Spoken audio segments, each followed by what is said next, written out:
Для кларнета то, що треба.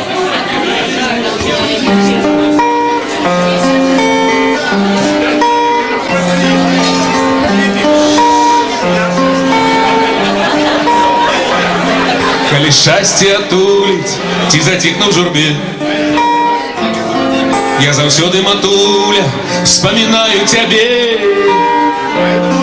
и несу як закляцце перед Богом вину, что тебе, моя мать, я покинул одну. Ты мне родная самая, по душе, по крови.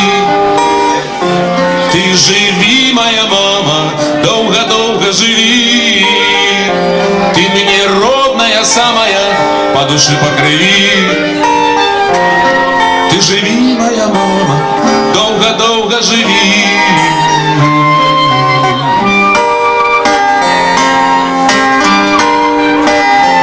Сярод тлуму людского и у притяженным сне тисне сердце тревога, як ты там без мяне.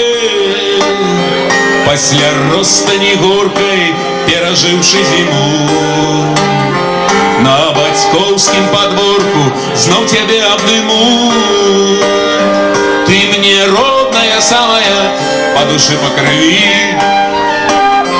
Ты живи, моя мама, долго-долго живи. Запоминайте текст, будем зараз спевать. Родная самая, по душе, по крови. Ты живи, моя мама, долго-долго живи.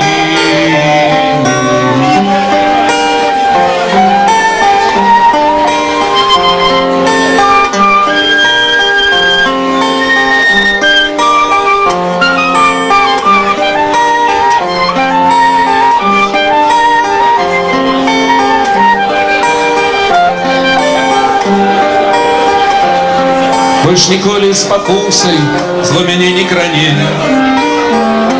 Прад табой памянюся, як ніколі раней.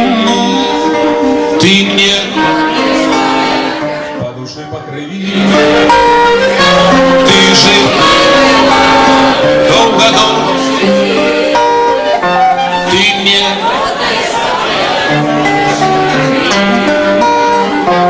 ты живи, моя мама, долго-долго живи. Ты мне родная самая, по душе, по крови.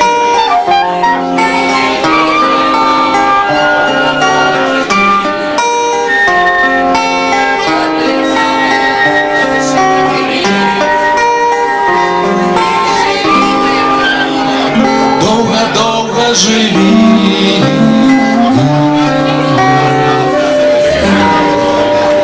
Думаете, мы хоть одну репетицию вели, у Фейсбуке только сидим. Хороший музыкант, вот это приемно.